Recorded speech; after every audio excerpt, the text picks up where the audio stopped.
It's finally here. The last day of summer 2024 is finally here. Hello and welcome to a brand new episode of Dylan Knows, episode 572. Summer slips away like a bottle of wine, using the Taylor Swift line from August. And I forgot to write Balmer Comic-Con on my stuff, but Balmer Comic-Con is this weekend as well. 2 days down, 1 to go, so you still have time to go tomorrow. I'm sure my former co-worker and mentor, Philip Sablik, killed it at the Ringo Awards with his address, so I'm sure he did a fantastic job. But yes, this is it. 11:25 p.m. on September 21st, 2024, the last day of summer. The first day of autumn is September 22nd, tomorrow, Sunday, September 22nd, tomorrow at 8:43 a.m. So I'll probably still be sleeping, actually, to be honest. But the first of autumn is 8:43 a.m. tomorrow. Tomorrow is also 100 days left in the year. Remember, there's 366 days in the year this year because it's a leap year. Tomorrow would be day 266. So we've survived 265 days of the year so far. If it wasn't leap year, today would probably be 100 days to the end of the year. But now we have tomorrow is 100 days to the end of the year. So what I think I might do is something creative. Once midnight hits, I might turn this light off and luxuriate in that which is fall. For those who don't know me, obviously, summer is my least favorite season. Fall is my favorite season of all time.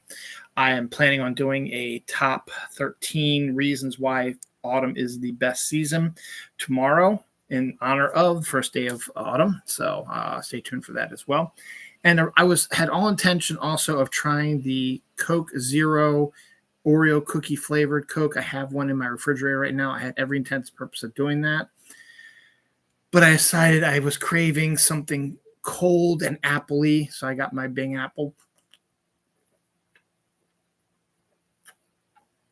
I love apple stuff.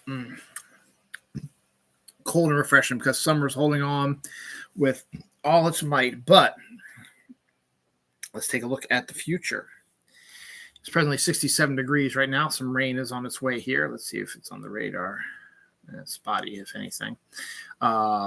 72 tomorrow, 68 on Monday, 67 on Tuesday, 71 on Wednesday, 75 on Thursday, 73 on Friday, 72 on Saturday, 71 on Sunday, and 70 degrees next Monday. Lows 62, 59, 58, 61, 61, 59, 58, 55, 55. That is autumn. Early autumn. Once you get into the later aspects of autumn, once you get to late October, early November, then obviously those numbers drop down to 50s and 40s for highs and lows in the 30s sometimes. And I'm okay with that also. But I'm not going to talk about why I love autumn so much. We have a discussion we'll have tomorrow for my top 13 list. Since the Ravens don't play until 4:25 p.m. tomorrow, they better play better than they have been. They're presently 0-2.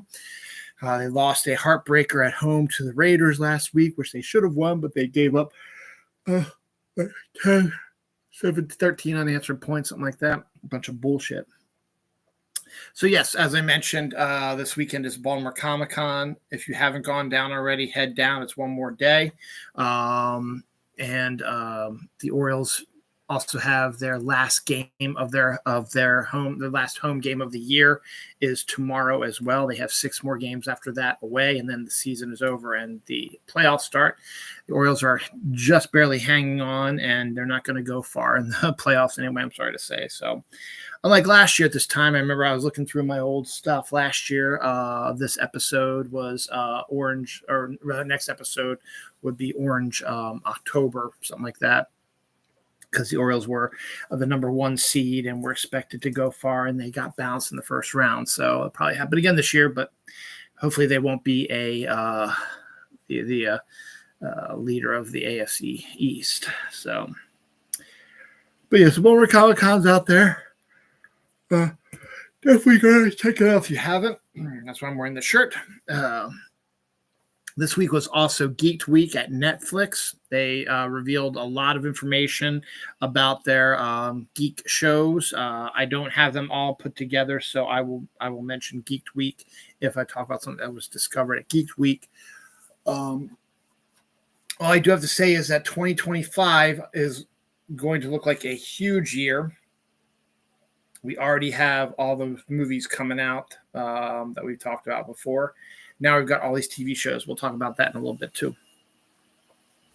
We'll get some anniversaries in there. We've got some trailers. We got some college football, including a wild game against James Madison University, which is where my cousin's son goes to school, and University of North Carolina, the Tar Heels. A very interesting game. We'll talk about that in a second. Today, we have half an hour left in Batman Day. Batman Day, I was also planning on maybe doing a couple of Batman lists, but I just couldn't think of anything great because I've done villains and, best writers and artists. And so there's a bunch of stuff I can do, but I just didn't feel like doing any of it right now. But it was Batman Day. My comic book store was closed because the guy who runs the Baltimore Comic Con runs the store that I go to. So it's been closed for the last 2 days. Last 3 days, Thursday, Friday, Saturday.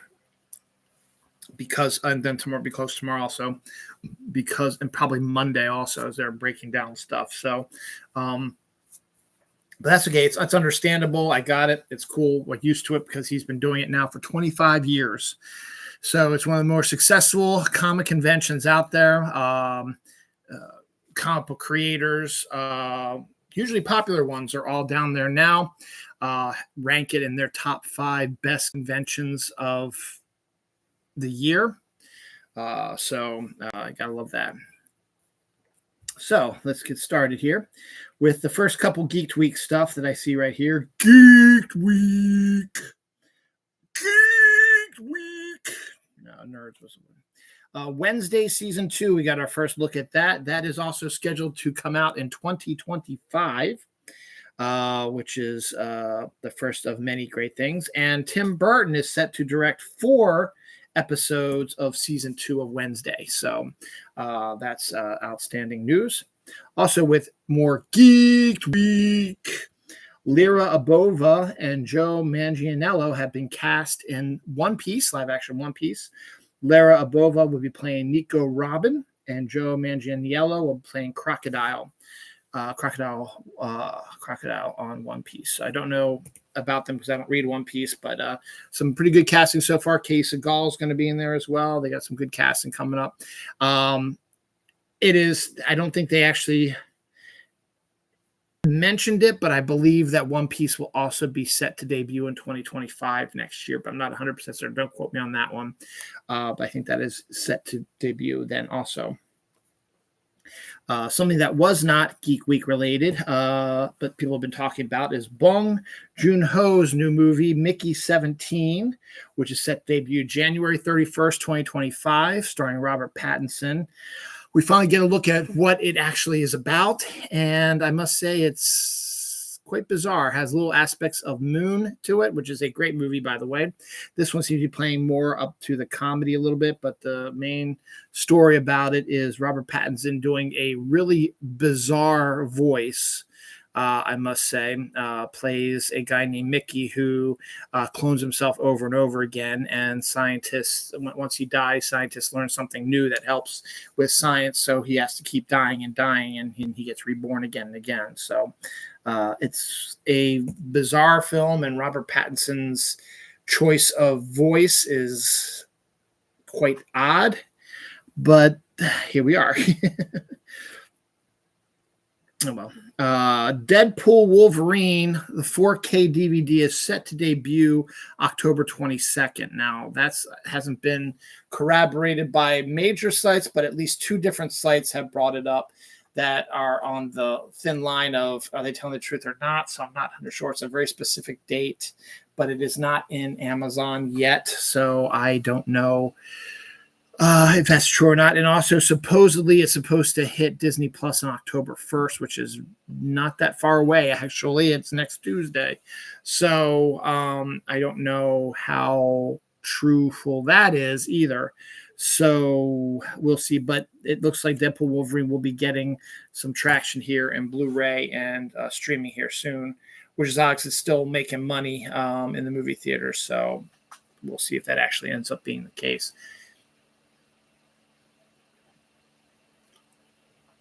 I would think you'd probably like to wait till like November, let it die out in the theaters, and then have people anticipate it and then have it come out just in time for the Christmas holiday season. But what do I know? We'll see. William Fichtner is set to join Anne Rice's Talamasca, a new TV show based on one of Anne Rice's horror books. William Fichtner is a pretty good character actor, so congrats to him. Some little personal news. My college, Albright College, where I went for 4 years, I was part of the Domino Players theater group there. I did multiple plays and worked on the board and stuff like that, and was stage manager and so on and so forth. I did not know this is celebrating its 100th anniversary of existing, which is weird because in 1994, when I was part of the group, that would have been our 70th anniversary, and nothing was made about it. So I don't know. But 100th, I guess, is a little bit more important and big than 70th, but still would have liked to have something come up in 1994. It was a very good year there, and something did come up on Halloween, but we're not going to talk about that right now. But their 100th anniversary is this year, so congratulations to the Domino Players, and I'm very proud to be a member of that group and having been part of that group in the last 100 years. So, and I have been in plays, so it's not just like I'm some hanger-on. No, I actually acted in plays. I acted in one my freshman year, should have been 2, but I fucked that up. Sophomore year, I acted in 1. Yeah. Did I stage manage it sophomore year also? No. Yes, no. Can't remember if I stage managed my sophomore, my junior year. I stage managed one of those years, and then senior year I was in 2 plays. So, and then as I said, was the treasurer for the Domino Players, which isn't as big of a deal as it is now at Albright College, but still, I am a part of the Domino Players and have had a substantial existence with it. So I can proudly say that I am proud to be part of the 100th anniversary of Domino Players, being a member of that group 30 years ago. So yeah, it's weird, 30 years ago, man. I'm getting old. That's a good segue, though. Let's segue to other college news. College football. I don't really talk about too much. I really don't give a rat's ass about it. But 2 big things happened. The first one is kind of cool. The other one is like, what the hell? The Temple field goal kicker hit a 64-yard field goal, which is 1 yard shy of the college record and is the longest field goal in college football in 15 years. So a bit of a good thing for that. So good on that. And the big news is James Madison University, where as I said, my cousin's son goes, was playing University of North Carolina, the Tar Heels, in football. And James Madison scored 53 points in the first half. And then they screwed up and let UNC back in, but eventually James Madison held on to win by a score of 70-50. That's a college football score, not a basketball score. That would make sense for a college basketball score. This was football. 70-50. 120 points scored in that game. I've never seen anything like that before. Insane. Nationals, the Washington Nationals baseball team demoted C.J. Abrams after he stayed out all night at a Chicago casino, and then right before a day game with the Cubs. So because he stayed out all night and then came back at like 4 a.m. and then they had to get up like at 6 a.m. to get ready for their game, he got demoted. Gladiator 2 is set to debut the weekend before Thanksgiving. And Ridley Scott already says that he has plans for a third Gladiator movie, or an idea for a third Gladiator movie. So we'll see if that actually comes to fruition. 28 years later, which will be debuting next year, was apparently shot with Apple iPhone 15. Not this one. This is mine. But with an Apple iPhone 15. That is really crazy that a whole film was shot that way. But I guess they're trying for a specific sort of feel to it, and that's probably a really good idea. It is Batman Day, and Batman Ninja versus Yakuza League trailer. New one debuted this week. I talked about that a while back. It's a sequel to the popular Batman Ninja anime. This is the sequel to it against Yakuza Legion, League, excuse me. So it's like a Justice League, but for Yakuza. Absolution trailer has Liam Neeson returning to action, but playing a former criminal, hitman, shooter, whatever, who has been in jail for a while and discovers that he does not have long to live, and then ends up trying to make amends with his daughter and meets his grandson, who he never knew he had. And his grandson has been getting into trouble, so he's trying to convince him not to get into trouble while also trying to redeem himself before he dies. And it becomes the whole big action Liam Neeson thing. So this is probably Liam Neeson's farewell to action as well. Maybe not, but the storyline sure feels like it's going to be something like that. It's about Deadpool Wolverine. Deadpool Wolverine has outgrossed the Avengers. It is now the 5th highest grossing comic book movie of all time. So there you go. Hellbound Season 2 is set to debut October 25th on Netflix. I never knew anything about Hellbound. It's a South Korean horror TV show about people who come and declare that you are going to go to hell on a specific date and time, and then they have to take on these demons that do it. From the trailer, what it looked like is that the first half of the series has this person who's got the prophecy he's going to be going to hell, trying to get away from it, but then ends up going to hell. And the second half of the show looks like that he is actually in hell, which would be really kind of an interesting idea if that's what you're going to do, and how he traverses hell and what it's like. And season 2 is has him saying he's come back to life or something like that. So crawl back out of hell to get back to heaven or get back to earth would be an interesting story. So I'm not exactly sure. I looked it up on Wikipedia, and it didn't quite sound like that, but it sounded interesting though.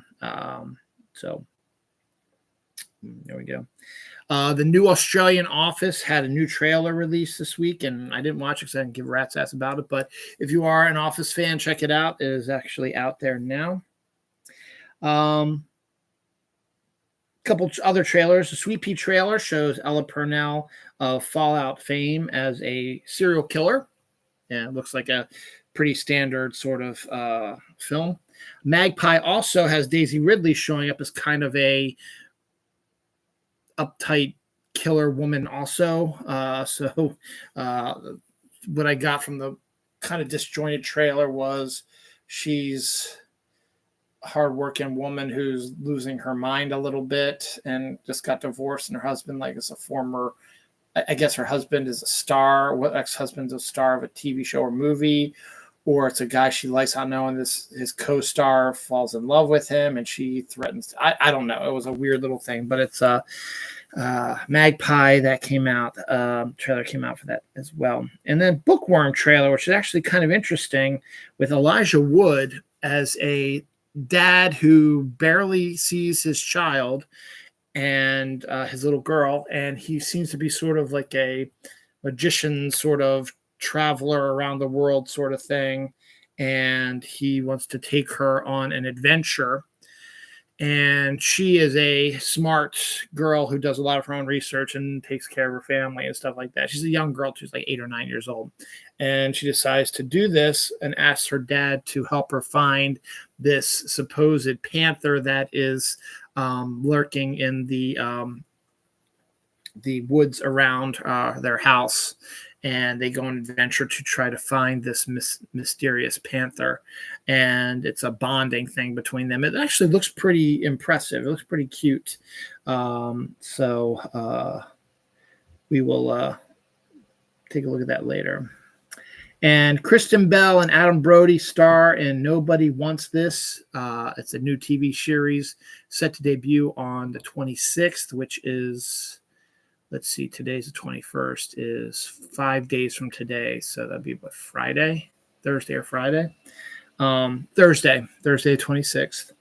And is about Adam Brody plays a cool young Jewish rabbi who catches the eye of Kristen Bell, this girl who looks like she's on a podcast, it sounds like, and talks about her love life and sex life and stuff like that. And the two have fireworks that go off, and they start getting together, but his religious parents don't like the fact that he's dating her, and he appears when they're out with friends, stuff like that, calls her a friend and not a lover. She's calling it, meanwhile, her boyfriend, stuff like that. So it's kind of this whole sort of mixed up thing. It's kind of a meet cute sort of family comedy, romantic comedy TV show for Netflix set debut next Thursday. Japan has ranked Dragon Ball Z as the greatest anime of all time. I don't know because I've never seen it before, but that's Japanese take their manga and anime fairly seriously. And apparently Dragon Ball Z is the most popular one right now. It's the greatest one of all time. It's the GOAT. Regal and AMC theaters are doing something really odd. In order to try to attract more people to come to their movie theaters to watch movies, they are thinking of adding zip lines and pickleball courts.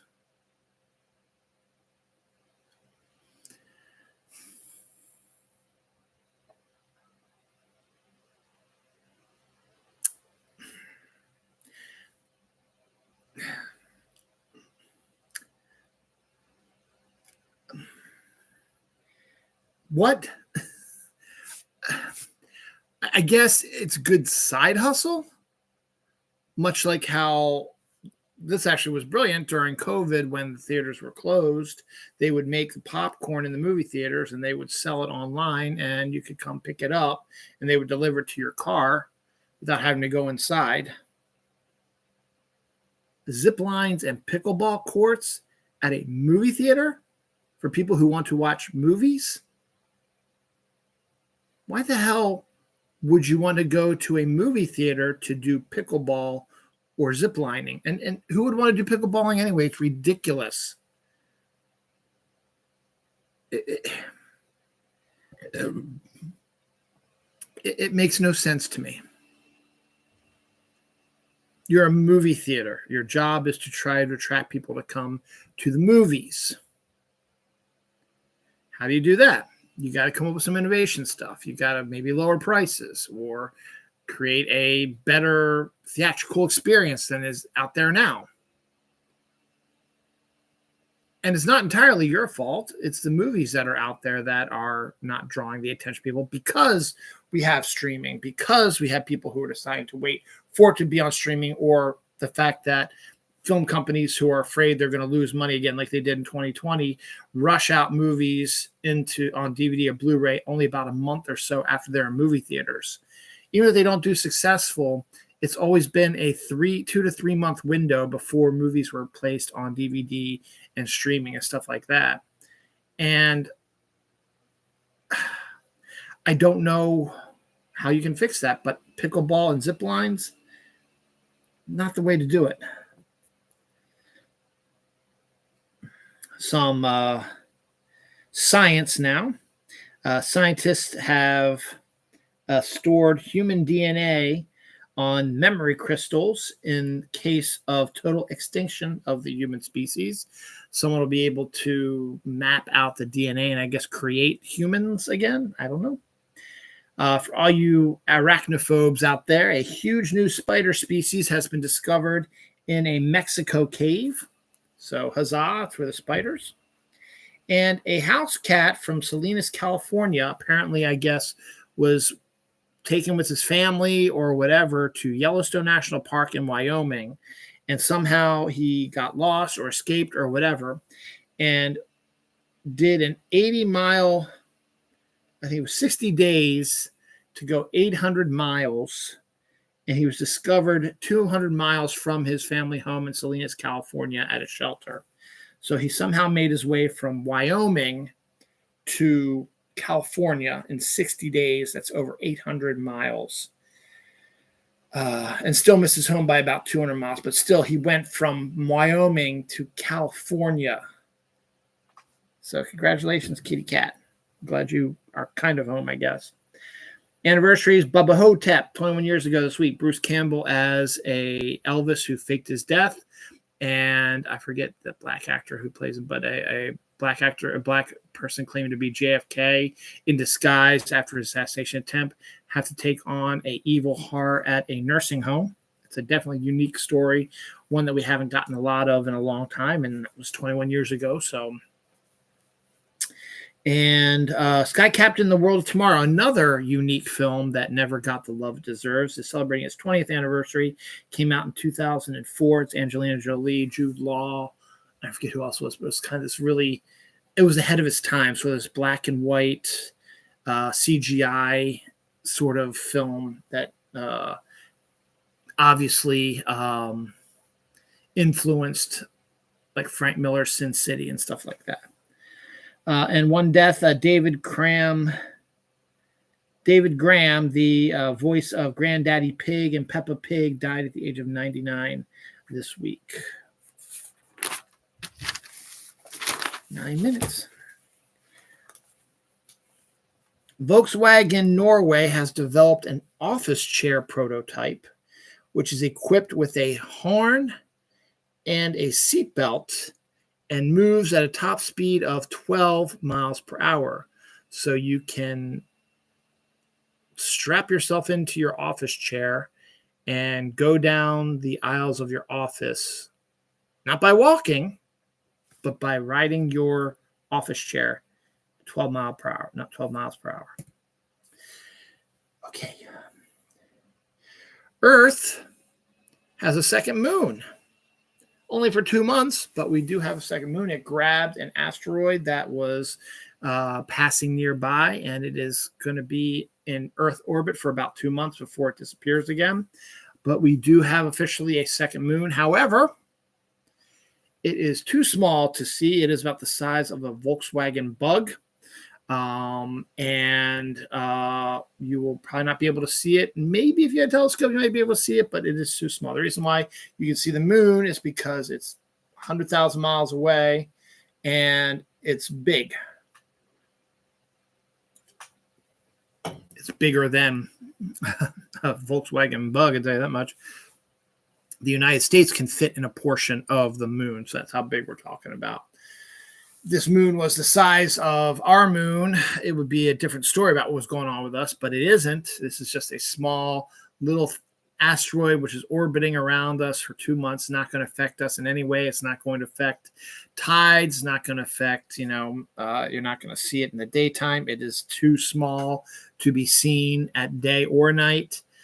So as I said, maybe if you have a powerful telescope, you may be able to find it, but you're not going to see anything, and it's going to be gone within 2 months anyway. Even it's going to be gone before the end of 2024, so it doesn't even matter.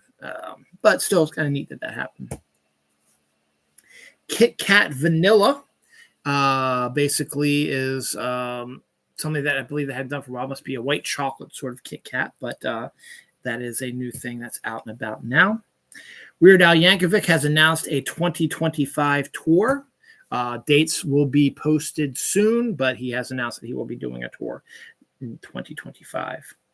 I've worked in comic book stores. I've gone to comic book stores. I worked at Diamond Comics, which helped distribute comics to comic book stores. And there's something interesting about that. And Kickstarter believes there is also, because there is a Kickstarter currently right now where they're trying to raise money for a documentary about running a comic shop somewhere out in California, I think. So I would be kind of an interesting sort of documentary to see how they run a comic shop, how they do the ordering, how they keep fans engaged, maybe what they do for Free Comic Book Day or for movies, and if they go to conventions, what they do there. I think it's kind of neat because I'm a former comic book guy. I think it'd be really neat documentary to show at various conventions as well, to show people, hey, this is what we're doing. I think it's a neat idea. The Acolyte, which got canceled, unfortunately, will be getting a prequel novel. So, Star Wars has always done well with their novels, so why not? So if you're a fan of The Acolyte, it might be good to pick that up as well and read that. Excuse me again, Jesus. What do we got here? Kingdom Hearts 4 will be the beginning of the end of the series. So Kingdom Hearts has been a fairly consistent series for Disney and fantasy groups, but now it's coming to an end. As is, I don't have it here. It's a couple pages around here otherwise, but the Last Jedi. Let's see if I can find around here.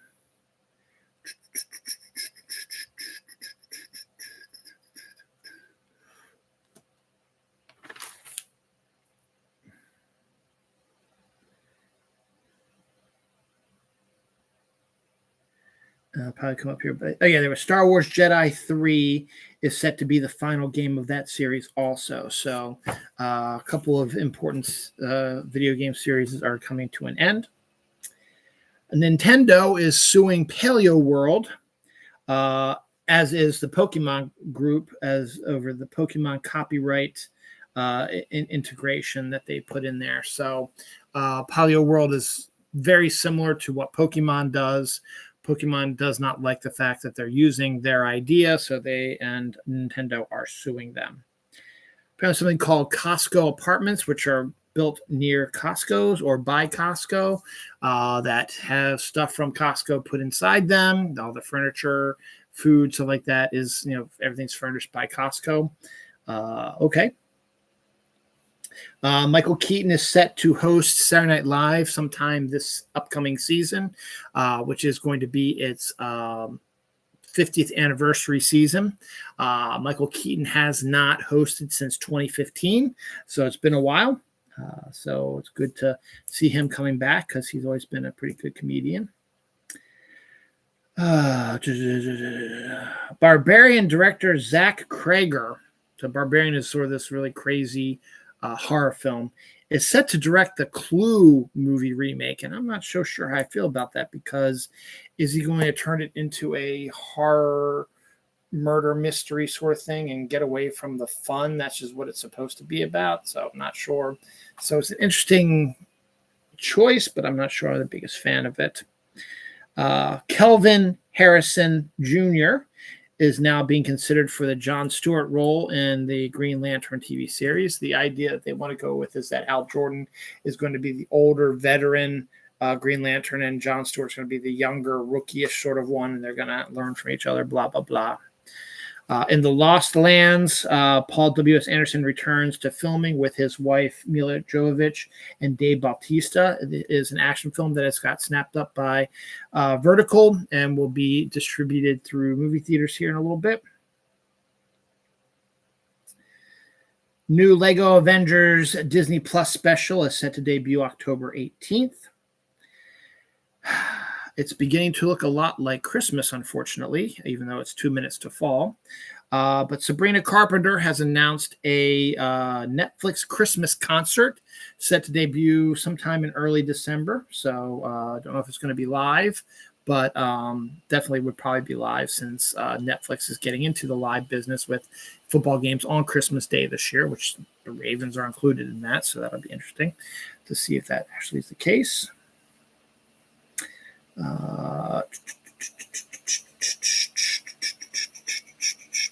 Good. Everything else I have left is Geeked Week, and then something I want to get off, blow my top on about. So we'll do that last. So we'll do some Geek Week stuff. First up, Maya Chek has been cast as Toph in Avatar Season 2, the live-action Avatar, The Last Airbender Season 2. That just started production according to Geeked Week, so that will probably not be out in 2025. Probably be out in 2026 since it just started. It takes about a year of filming and then the special effects and stuff like pre-production like that.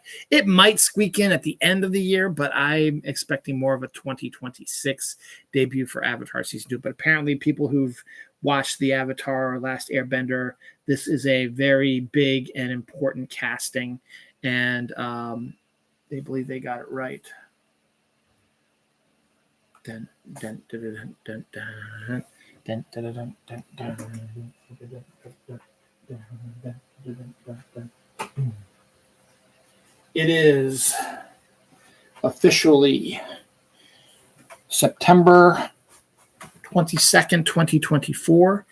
In 8 hours and 43 minutes, it will be fall. So come on, fall. Maybe I'll do all my fall ones in the dark like this because, hey, Halloween, stuff like that. I like that idea. More Geek Week stuff. Devil May Cry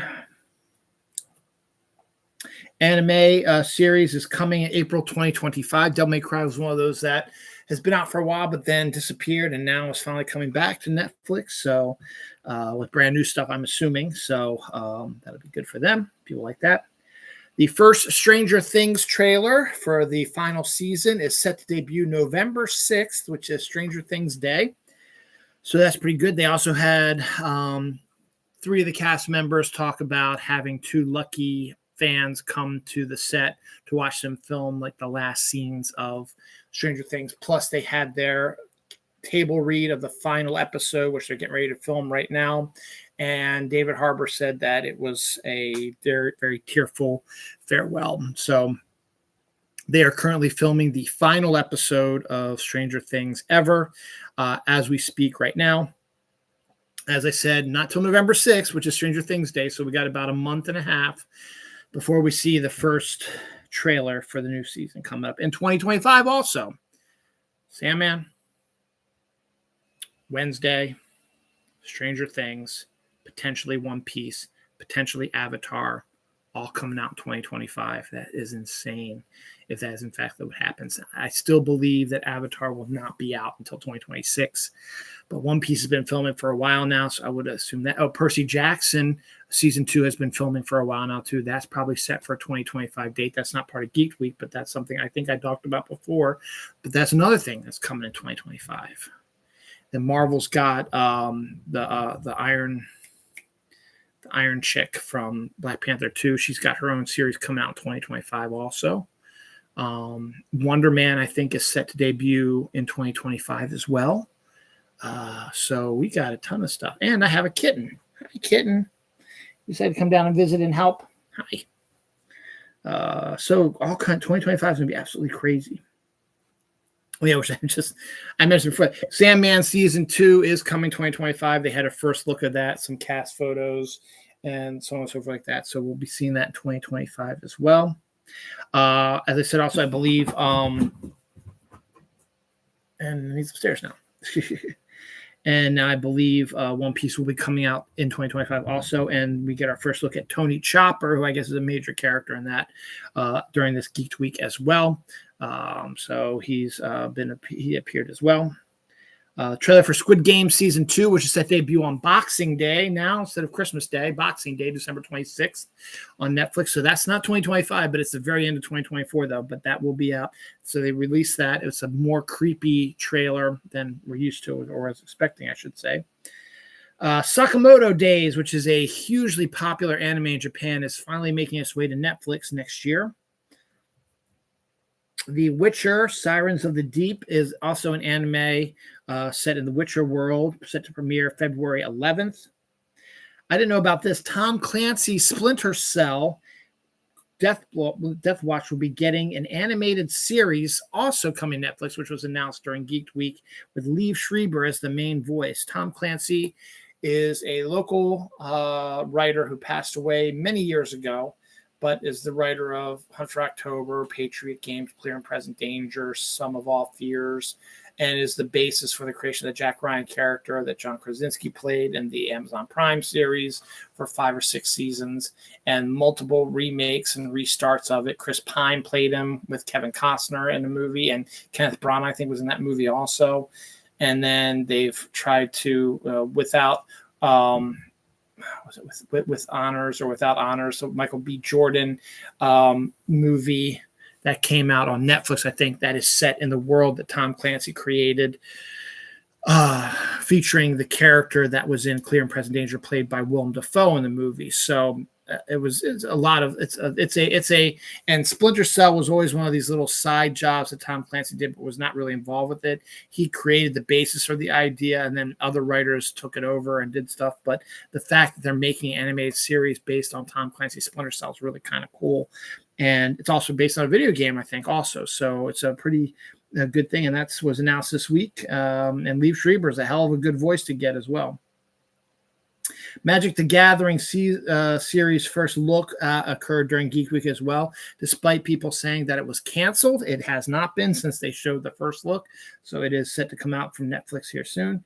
And Cyberpunk anime is also coming as well. So they're bringing back a lot of the old school sort of animes like the Devil May Cares and the Cyberpunks that haven't been around for close to 20 plus years now. So it makes sense to bring them back now with new takes on them. And like that, 20 years is a good enough time. It's a generation almost. People who read it and who they're people who weren't even born in 2000 who are now in their 20s. So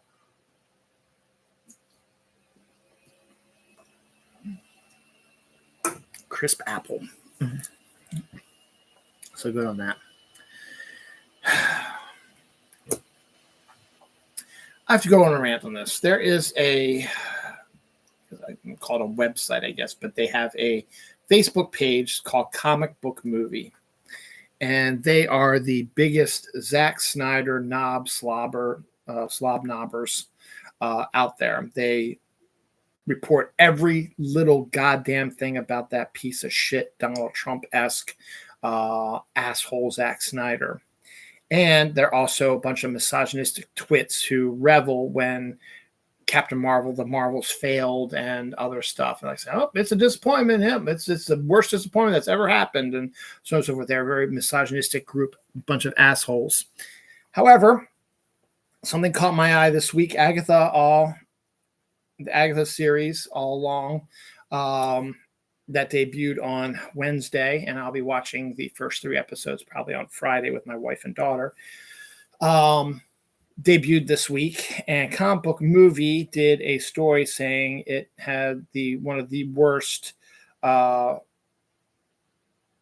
scores on Rotten Tomatoes, which I have my own issues with Rotten Tomatoes, but had one of the worst scores of any Marvel series ever. And then we got the truth. It's at 79% on Rotten Tomatoes, which is certified fresh and is not bad. There are at least 5 or 6 other series that have less Rotten Tomato scales than Agatha did. So you blatantly wrote a false, misleading, clickbait headline to show off your misogynistic sensibilities, you pieces of shit. I should have called you out on that shit. You just need to shut the fuck up. And one of these days, I will do my in defense of the Marvel Universe sort of thing. That is an idea I've had in my head for a while. Is I want to do a show called In Defense Of, where I will take items that are, I think, unfairly mistreated and defend them. So I'm still considering how I'm going to do that or when I'm going to do that.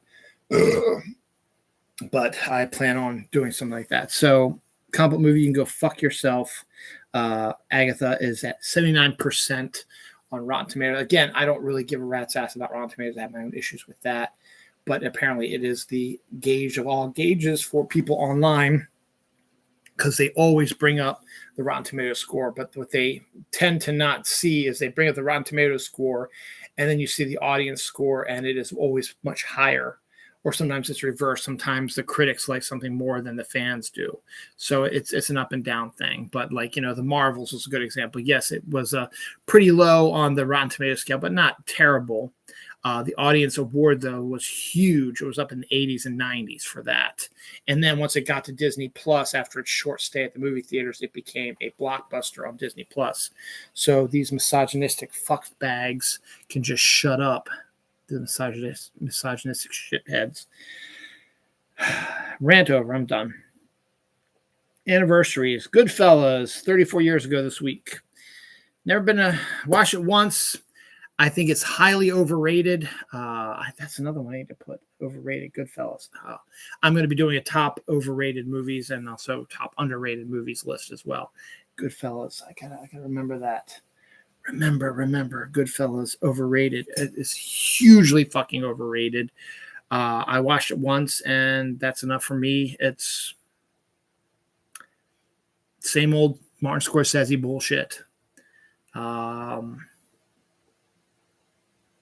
Just a bad movie in general, and everybody loves it, which is insane. And Underworld with the luscious Kate Beckinsale, the vampire werewolf saga that spanned at least 4 or 5 movies. Kate Beckinsale's in all of them. She's an extraordinarily, hugely attractive actress, one of my faves, and is my age also, which is really awesome. Is 21 years ago this week. I got 2 pages left, so I'm halfway done here, and we're at 45 minutes, so I should be done. I should probably roll through this. Should be done in about another 45 minutes or so. That'll put us at that'll probably be before then. So here we go. Heretic trailer, the newest trailer for Heretic, the Hugh Grant horror film where he plays the bad guy, debuted, focuses a little bit more on Hugh Grant's evil character. Continuing it's no longer Batman Day, but continuing our Batman Day, Batman will be the first superhero in history to get a Hollywood star on the Hollywood Walk of Fame. Yep, Superman doesn't have one, Spider-Man doesn't have one, which is amazing to me, but here we are. This is actually pretty good. Sci-Fi is doing an adaptation of the comic book by Mike Norton called Revival, basically about a small town who one day people who were thought dead just come back to life, come out of their graves. And they're not zombies. They are just like they were buried alive and they came back. It's like, what the hell will happen? Why was I buried? That's if nothing was wrong with this. They never died. And that's the storyline. So they got the first set of casts, and we've got the wonderful Melanie Scrofano from Winona Earp. It's her new role. She's the lead in it. David James Elliott, for the lead from JAG, is also going to be the male lead in this. We also have Andy McQueen and Remy Weltman are also cast in it as well. We'll probably get more casting on it, but the fact that they got Melanie Scrofano and David James Elliott together is going to be great, and that's a good sign for good casting. Mike Mignola is one of my favorite artists, and it's the perfect season now. Falls upon us, and Mike Mignola is a huge guy, likes to draw monsters and creepy things. He created Hellboy, and I got to try to find this now. Apparently, the Mike Mignola documentary Drawing Monsters has debuted on streaming this week and talks mostly about the creation of Hellboy, but I would actually love to read it and see it rather, because I love Mike Mignola's artwork and I've always loved it. So much so that my last time I went trick-or-treating when I was in my teens, long time ago in the 80s, Mike Mignola drew a Phantom Stranger miniseries for DC. So it had to be after 86, because I didn't read any DCs until after 86. And I love the character of Phantom Stranger. I love the way Mike Mignola and P. Craig Russell was phenomenal inking it as well, because that's his best inker on him is P. Craig Russell. But I like the character so much that I created my last ever Halloween costume that I took trick-or-treating for myself in the 1980s, 86, 87. It'd probably been 86 through 88, somewhere in there. And I dressed as a Phantom Stranger because of Mike Mignola. So I kind of want to see this documentary. They say it's on any place you can get your movies, so I'll check Amazon to see if they have it. Definitely want to check it out, though.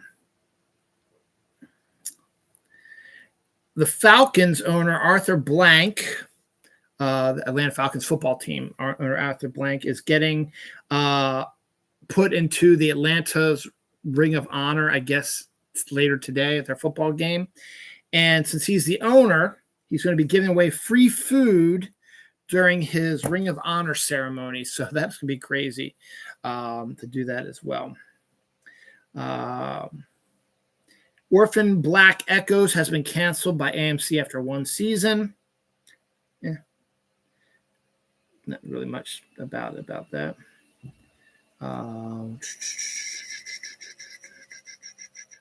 Aria Speedwagon is set to retire from touring after their 2024 tour due to irreconcilable differences. So they've been doing enough together. It's time for them to break up. Brie Larson is set to star in Electra at the West End in London, not the comic character, but based on the Sophocles play. Brie Larson's another person I need to do an in defense of because I think she gets unjustly assaulted by misogynistic shitbags as well. The trailer for Brothers, Peter Dinklage and Josh Brolin debuted this week. Looks like a Twins ripoff to me. August 5th, 2025 is when the Minecraft movie is set to debut. The Last of Us Season 2 is also set to arrive in the first half of 2025 as well. So that's going to be another huge TV series set to debut in 2025. Galaxy Quest is set to get a 4K release, which could be kind of cool. Later, just time for Christmas, I think. Actually, it'll probably be in time for its 20th anniversary because it came out in December of 1999. Baz Luhrmann is set to write and direct a new Joan of Arc epic film, which could be interesting. I haven't talked about James Cameron enough. James Cameron is a dick, is a egotistical shithead, but I will give him credit all the freaking time because he has created cameras. He created a diving bell that can withstand huge pressures, and he tests it himself. I despise his ego about the Avatar movies, which are worthless pieces of shit that somehow become two of the top three highest grossing movies of all time. With so much time in between the first and second movie, I was not expecting that to happen. And it's just a whole bunch of he's just an egotistical shitbag asshole. All the women that he's dated, have been married to, whatever, have said the same thing. He's a dick. But I will give him credit. He is a pretty visionary director. His ego is just way too much for me. That being said, he hasn't made a lot of movies because he takes his time making. He's like Enya. Enya is a great new age songwriter, but she takes forever between her albums because she wants to get the songs just right. And James Cameron the same way. As I said, Avatar debuted like in 2009 and Avatar 2 debuted in 2023, something like that. Or 2022, something like that. So it was a long time. And then there was Titanic and then Avatar. So Titanic debuted in like 97 and then Avatar was like in 2009, as I said. So another long window in between that. So he takes his time doing stuff, and he has won the Oscar, yes. And I have no problem with him saying he was king of the world like everybody else does. I'm fine with that because that's doing a line from the movie. He won the Oscar, so why not? But he's just been Mr. Avatar now for the last, it's always been talking about really since 2009. Now, he did build that one diving bell that takes you to the harshest depths of the ocean, and he tested it himself, which I think is awesome. But his movie-wise, all he talks about is Avatar. He says he's got like 4 or 5 movies already prepped. He's filming the third one right now, which I think is due to come out. I don't think it's next year. Maybe it is next year, 2025 also. I think actually it might be. Let me check that out. I think Avatar 3 is set to come out in 2025. But he is currently working on it. Yeah, 2025. So it is 2025. So that'll be out next year also, December 19th, 2025. So we have that coming also in 2025 is going to be fucking insane. Bro, I'm telling you. Just absolutely insane. But as my point is that he's been saying nothing but Avatar. So it's like, are you even going to do anything ever else again? This week we got information that he is finally going to do something different. He's also been talking about doing more Terminator stuff, but that's not what this is.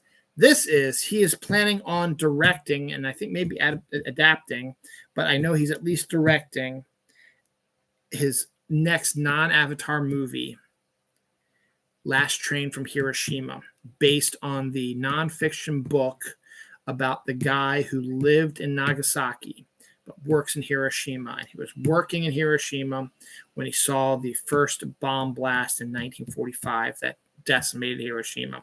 He survived, got on his train, head back to his home in Nagasaki. It took him a while because of the explosion and the war and stuff like that, but he eventually made his way back. And sure enough, as soon as he got back, they bombed Nagasaki as well. I don't know how he's going to expand the story or if he's going to do a whole bunch of setup. I don't know exactly what he's going to do, but he is set to direct that film. So Avatar 3 come out in 2025. He did mention that he may need somebody to direct Avatar 4, and that might be because he wants to work on this film. So I would assume that after Avatar 3, he will work on this film. And if no takers for Avatar 4, he will do Avatar 4 soon. But he's going to use this film as a palate cleanser to do something different. And I think it's kind of cool. It's a neat story. And I'd like to see it, how James Cameron is going to expand it a little bit. Sideshow Bob is coming to town in the most wonderful time of the year.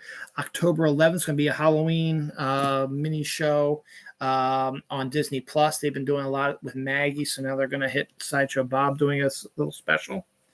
The Joker 2 final trailer debuted, and again, no real desire to see it, to be honest. I was interested in seeing the first one, the second one, not so much, but that's due to come out on my anniversary, October 4th.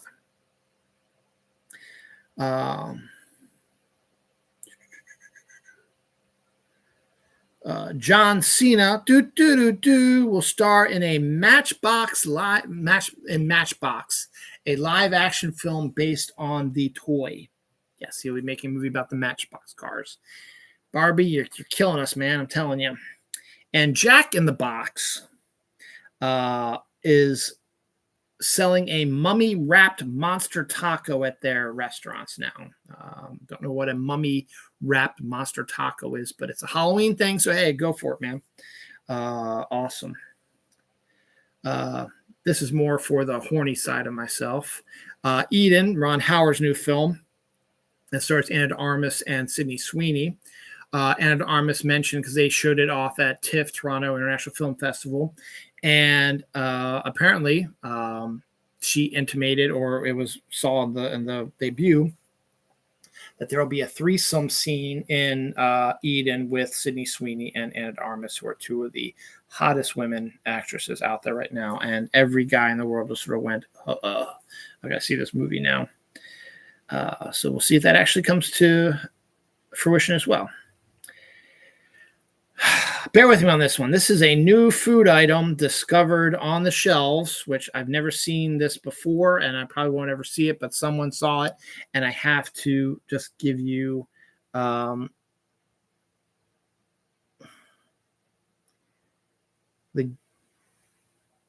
it must be raining. The Ghetto Gastro brown sugar and sweet potato gourmet toaster pastry.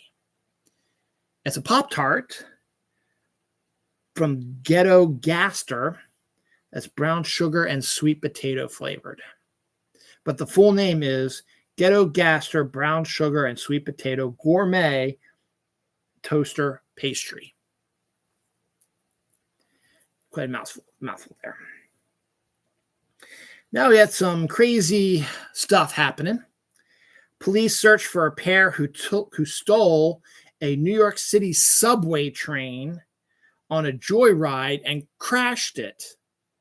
How the hell does that even happen? It happened in New York, though. And an 8-year-old girl takes the family car, drove 25 minutes by herself to Target. How the hell did an 8-year-old learn how to drive a car? And how did she reach the pedals? Crazy stuff. Deaths this week: Bibbles Baywell, an NFL safety, actually died back in July, but it was appears here, but I'm just right here. J.D. Souther, a singer who co-wrote some of the Eagles' biggest hits, including New Kid in Town. I hate the Eagles, but that's okay. Nelson DeMille, a Thriller author, he died this week as well. Donnell Thompson, an NFL player who played for the former Baltimore Colts and then for the Indianapolis Colts when they moved it, he died this week. Minnie Mendoza, a baseball player, also died this week. Anniversaries: Ben Affleck's The Town, which has the Jeremy Renner meme with Ben Affleck, who comes in and says, we're going to hurt some people, and you take, you can't ask me about, but we're going to hurt some people. And he says, whose car are we taking? That's one. So that's The Town, came out 14 years ago this week. Rush Hour debuted 26 years ago this week. Fatal Attraction debuted 37 years ago this week. And Jennifer's Body debuted 15 years ago this week as well. I'm doing something interesting. In about 2 weeks, my wedding anniversary weekend was supposed to be my Sleepy Hollow trip with my wife, but my wife forgot about that and has also pretty much filled up all of October, so we're probably not going to go to it now.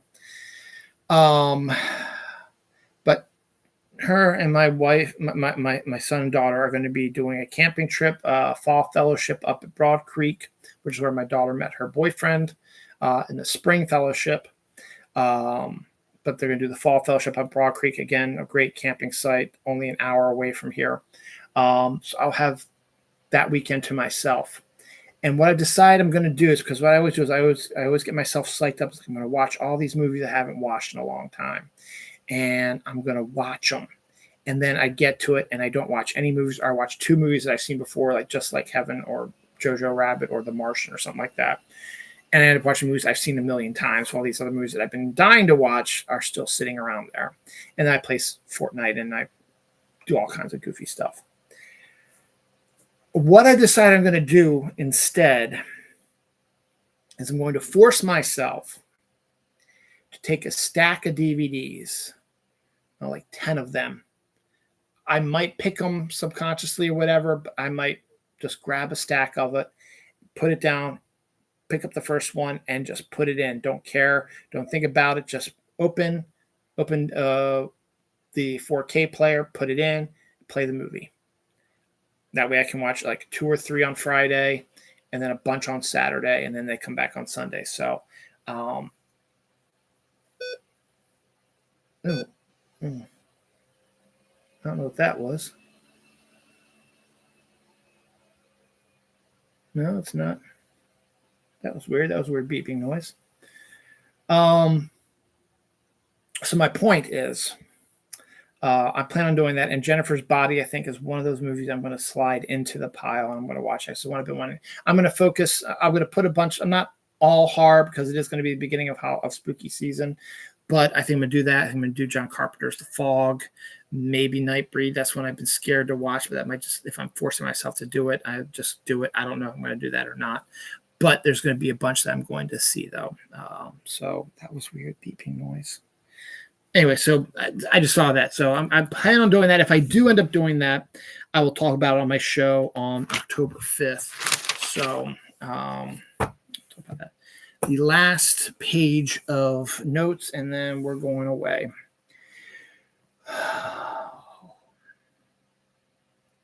Yeah, I'm not going to do that. The Emmy Awards were this week. Typical stuff won. The Bear. What's a bunch of other? What's the other one that always like Severance? All that stuff. I don't think there's any real surprises with Emmy Awards. Let's just take a look at that. Emmy Award winners. Shogun, Hacks. Shogun won a lot of stuff. Shogun won Best Drama Series, Lead Actor in Drama, Lead Actress in a Drama. Hacks won Outstanding Comedy Series. Jean Smart won for Lead Actress. Jodie Foster won for Lead Actress in a Miniseries for her True Detective. Billy Crudup won for Supporting Actor in Drama with The Morning Show. The Bear won all the acting ones. Lead Actor in a Comedy, Supporting Actor in a Comedy, Supporting Actress in a Comedy. Lamorne Morris won Best Supporting Actor in a Limited Series for Fargo. Elizabeth Debicki, Supporting Actress in a Drama for The Crown. Jessica Gunning, Supporting Actress in a Limited Series for Baby Reindeer. Richard Gere, Lead Actor in a Limited Series, Baby Reindeer. So just your typical sort of stuff. So nothing really surprising. Shogun won a lot of stuff, and the Bear won a lot of stuff. The biggest controversy now is that everybody's getting sick of the Bear winning everything because he keeps winning all the comedy stuff, but the Bear is not really a comedy. It's sort of like what they've been doing with a lot of other shows before, where the dramas are so heavy with really good shows, and then you have a dramedy which has some comedy and some drama in it, and you don't know which one you should put it in because there is no dramedy category. But those are your Emmy Awards. As I said, no real surprises, the same names over and over again. Severance, I guess, didn't have any dogs in the race, so that's what it was. Life of Chuck and The Substance won Toronto International Film Festival Awards. There's my last story. So good for them. Ryan Coogler's upcoming vampire film finally has a name. It's called Sinners. And Michael B. Jordan is going to be playing twins. And Haley Steinfeld and Jack O'Connell are in it as well. I haven't seen Haley Steinfeld in a while, so it's good to see her coming into right here. Salem's Lot is the new remake of Salem's Lot. I talked about the trailer last week. I thought it was really good, and I think they should have released it in movie theaters before putting it on Max. I think it would have might not have made stellar money, but it would have made a decent return on its investment, particularly if you did it in October. Well, now October 3rd, 2024 is when it's going to debut on the Max. I mean, why can't you do that? I guess you didn't want to go up against Joker, I suppose, but you didn't have to do the 4th. You could have waited till the 11th. Oh, no, the 11th is a big one also. The 18th, I guess. There's nothing really on October 18th I can think of off the top of my head. So you put Salem's Lot on October 18th. That's like 13 days before Halloween. You get 13 days of people wanting to watch a horror film based on Halloween. You get 2 weekends at least before Halloween. So, and even you could probably wait. Halloween's on a Thursday this year. No, what's the big difference? November 1st is on a Friday. So it's a day after Halloween, so why, or the 2nd, why wouldn't you just go ahead and watch the horror movie then? Yeah, Halloween's over, but still it's kind of spooky season. It just happened. So, but whatever. I'm not in charge of that, but it will be debuting on Max on October 3rd, 2024. The Third Shift Security is a TV series based on the webcomic that's going to have Jim Henson involved. Dan Fogler has joined the cast of The Rainmaker, the USA Network adaptation of the John Grisham book. Emily in Paris is renewed for a 5th season after its 4th season just debuted.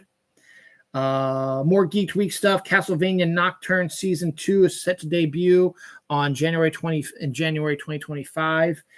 Trailer was released this week. The classified trailer, Aaron Eckhart and Abigail Breslin learn about a CIA hitman and they have to take care of him. Coleman Domingo is set to join Steven Spielberg's Alien film with Emily Blunt. Guillermo del Toro's get our first look at Guillermo del Toro's Frankenstein movie with Pedro Pascal as Victor. So that's pretty good. Time Bandits, the Taika Waititi produced remake of the popular film, is canceled after 1 season. Despite it getting good reviews, it wasn't because of Taika Waititi. It got really good reviews. I don't know the issue with that. Dogman trailer. Dogman was a series of cartoon books that my son read when he was growing up. They're finally doing a Dogman movie. So that's the trailer came out for that this week. Woman of the Hour trailer and poster came out. That's Anna Kendrick's directing film based on a true story about a serial killer who was a member of the dating game and winning the dating game and going on the date with the woman and just, the woman not knowing that he was a serial killer and that she potentially could have been one of his victims, but didn't end up being one of the victims. It's kind of interesting. Monster season 2 just came out with the Hernandez brothers, or Fernandez, whatever the name is. Season 3 is already set in the books with Charlie Hunnam from Sons of Anarchy playing Ed Gein. So that's going to be the next Monster one.